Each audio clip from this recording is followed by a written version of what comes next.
Welcome to the Lock Sportscast, your weekly source for Locksport news. This is episode 100, recorded May 2nd, 2022. I'm your host, Charles Current. In today's episode, the first lockpicking robot, Locksmith fatally shot while working, fake federal agents get Secret Service agents suspended, and other criminal stories, sales giveaways, and more.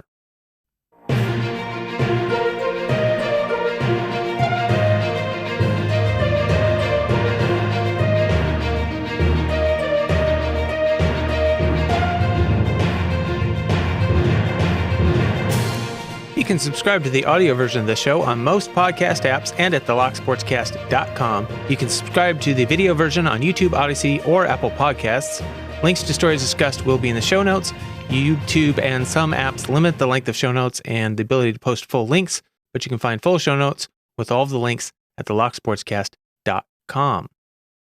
Before I get started today, I just wanted to say thank you to everyone who has been following this podcast for any length of time, everyone who listens and sends in news. We've made it to regular episode 100. That does not include the interview episodes that I've done also, but 100 weekly episodes. Some of them have been late, but we haven't missed one yet.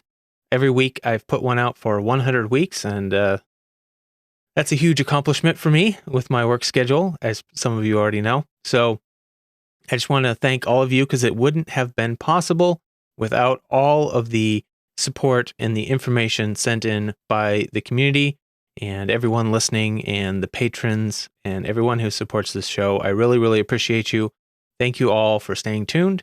I might take a break now at some point, but I just wanted to say thank you to everyone for tuning in. And now on to a bit of a down note. We had a locksmith who was fatally shot on duty. In Florida, the Miami-Dade police said around 5:30 p.m. they received a shot spotter alert in the 10,600 block of Southwest 170th Street. When officers arrived, they found a 32-year-old Edwin Molina who had been shot. He was taken to Jackson South Trauma Center where he later died. His mother, Linda Taylor, said she was stunned when she received word that he had died. She said she didn't understand how this could happen and why her son was involved. Quote, "He was a hardworking kid. He wasn't bad. He never had any problems with police, no drugs, nothing like that. He was a locksmith and he was working." A 26-year-old man has been accused of shooting Molina with a shotgun and was detained. Miami-Dade police spokesman said, "We are trying to figure out exactly what happened in this altercation and why a firearm was present and obviously fired." After questioning the 26-year-old, he was taken to a local hospital for an involuntary medical evaluation. A judge denied bond for the suspect on a second-degree murder charge and set a bond at $10,000 on a burglary charge. So, just a reminder to everyone who out there who is a working locksmith, situations can be dangerous, and please, please, please, keep in mind your safety when you're on the job. If you're responding to a call, there are people out there who may be mentally unstable. There are people out there who might be looking to rob you of your equipment. Please just be careful. Approach every situation with some skepticism, with that little bug in the back of your head that says, maybe this is a trap, and keep an eye out for signs that something just isn't right. And if you sense anything, just leave. It's not worth it. It's not worth your life. And big news this week was we have our first lock-picking robot. This is a 3D printed lock-picking robot. And the video that it was showcased in was from Sparks & Code called "It Didn't Have a Chance, World's First Lockpick Robot." The description says, "Today we'll be designing and building a lock-picking robot. Why? Because why not? I had fun making this. I hope you enjoy it too." This was also covered by Hackaday in an article called "This 3D Printed Robot Can Actually Pick Locks." Pretty interesting design. Goes over the problems that he had and the shortcut he was actually able to take in picking this particular master lock. I don't know that at its current level of programming that it could pick other master locks even. He takes a shortcut that I think is very particular to this exact lock, but he says he might continue to work on it if there's enough interest. So head over and check it out and give him some encouragement in the comments to continue with the design and the programming. And on the community front, I just wanted to say congratulations to Albert Lebel, who reached 3,000 subs. Says, thank you all so much. He's going to be doing a giveaway soon, and he is humbled and extremely grateful. Also, Noob announced this week that he finally passed the 100,000 subscriber mark, so congratulations to Noob on that. And I hope a lot of people were able to tune in to his live Ask Me Anything. I unfortunately was not, but I hope to go back and watch it when I get some time. So congratulations to both of you on your milestones. Moving on to products. If you are familiar with Nosu on Discord, he has brought up a new website for some of his products.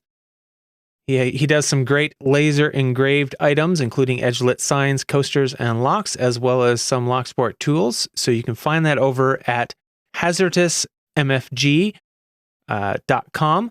So HAZZERTOUSMFG.com. Link will also be in the show notes. Go over and check that out. Also, a reminder to keep your eye out for the release of the latest batch of impressioning handles from Rubber Band or Hooligan Keys or Foxhole Security, whichever name he happens to be doing that under this time. Anyway, hooligankeys.com is where you can find the listing, and it's not up yet, but keep your eye out. Also remember that B-Side Seattle 2022 has a lockpicking village that will be Saturday, May 14th, starting at 8:30 a.m. And head over there and show them support. Maybe help them out in teaching some people how to pick locks.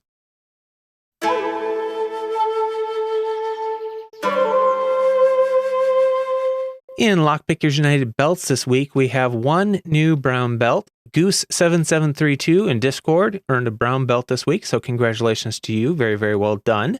If you're not familiar with the Lockpickers United belt system, there are several links in the show notes that will provide you with resources on what it is and how it works and how to play the game.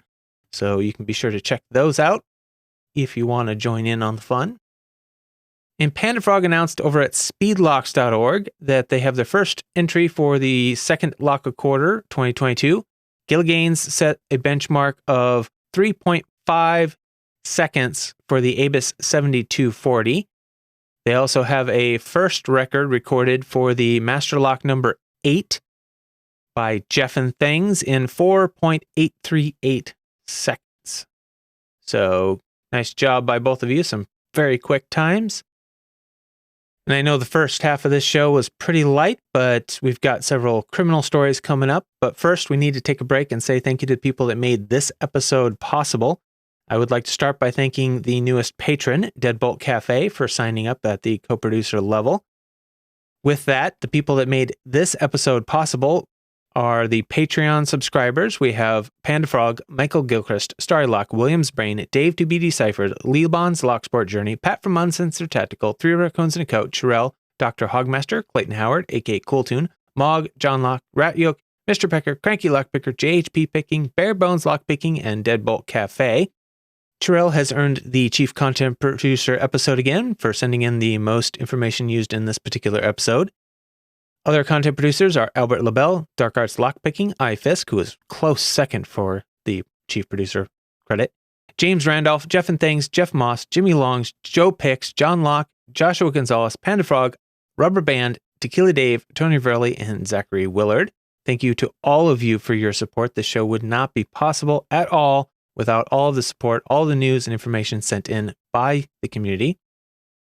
So if you value this podcast and you want to keep going, please send in your news, links, events, giveaway information, anything you have that's Locksport related that you think the community should know about or might just want to know about. Send it to podcast@thelocksportscast.com or any of the other methods listed in these show notes. You can share the podcast with your lockpicking friends if you want to help spread the news.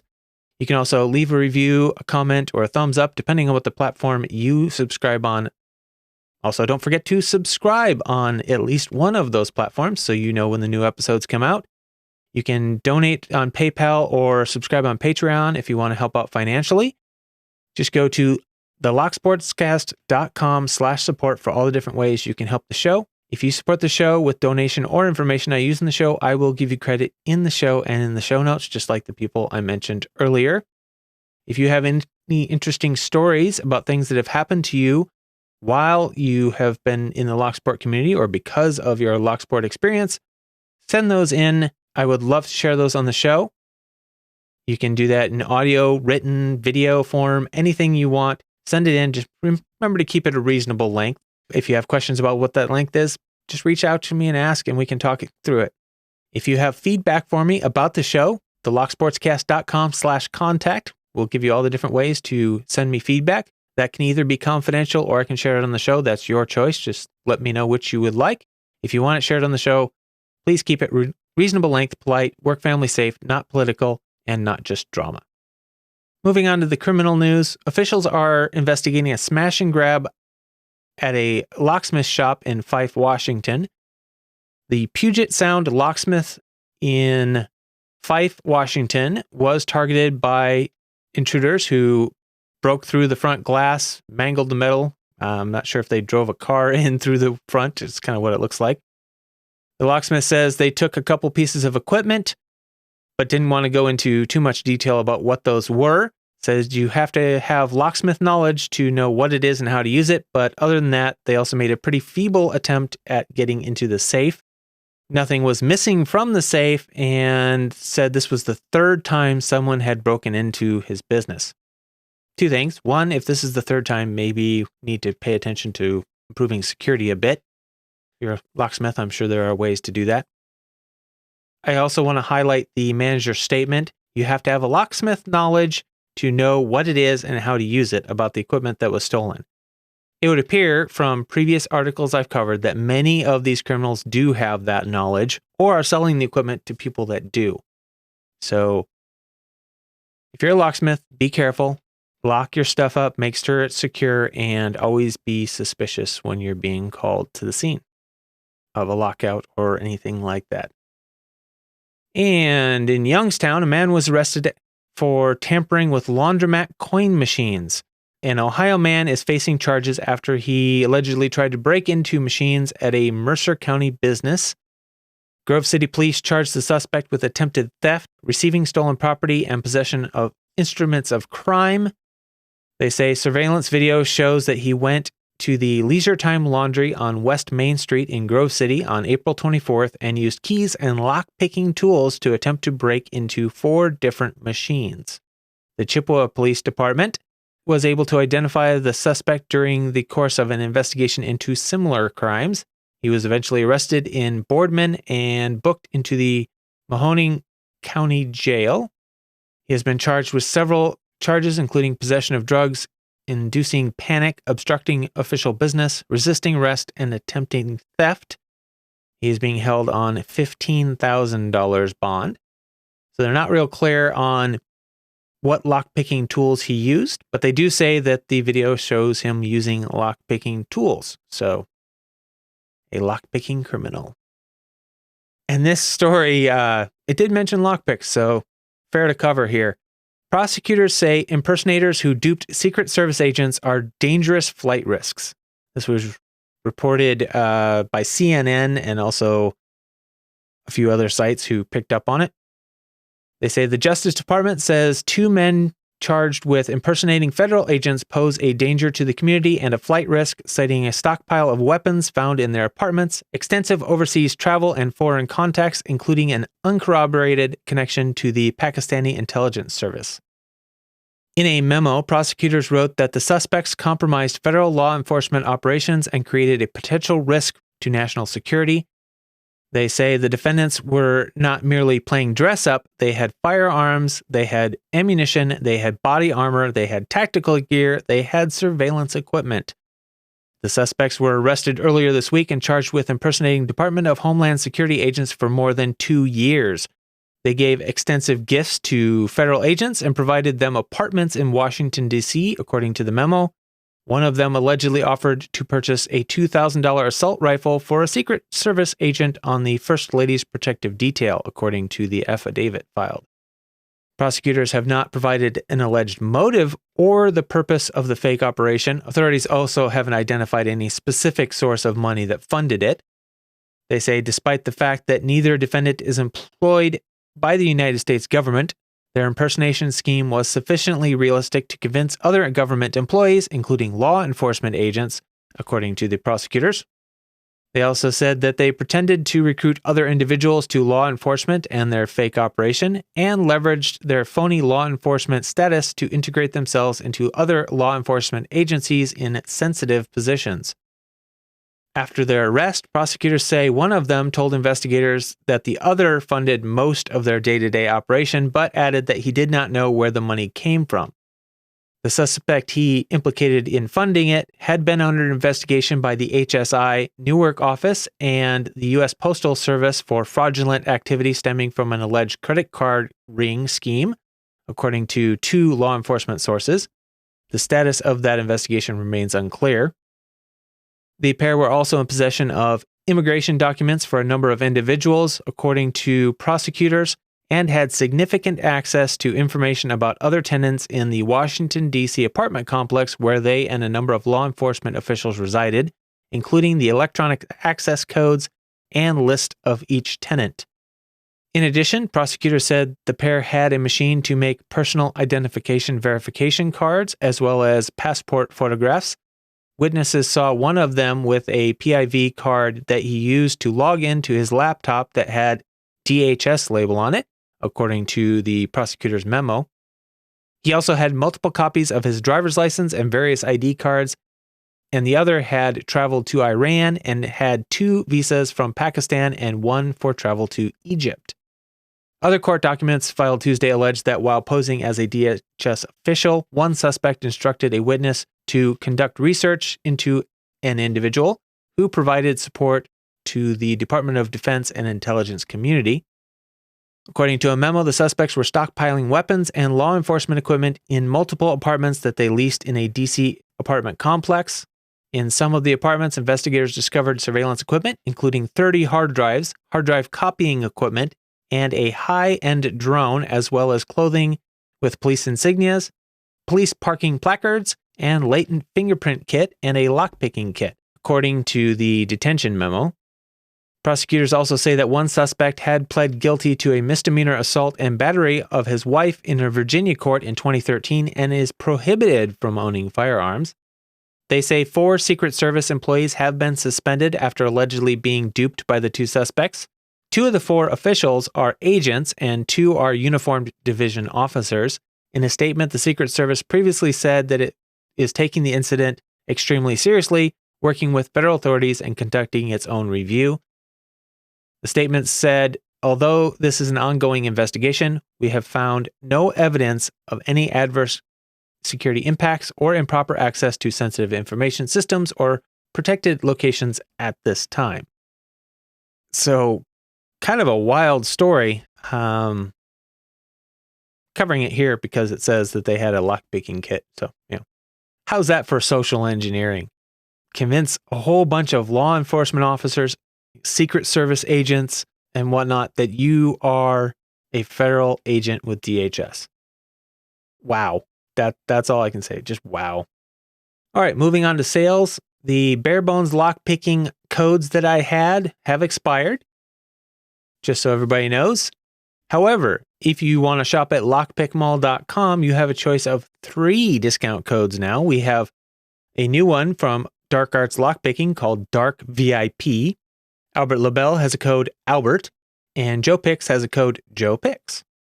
Any one of those 3 can be used at lockpickmall.com at checkout. When I went to check and see if Matt's Lock Pit was having a sale still on Pix, it appears the site is down. I'm not sure what is up with that, but I'll check again later this week.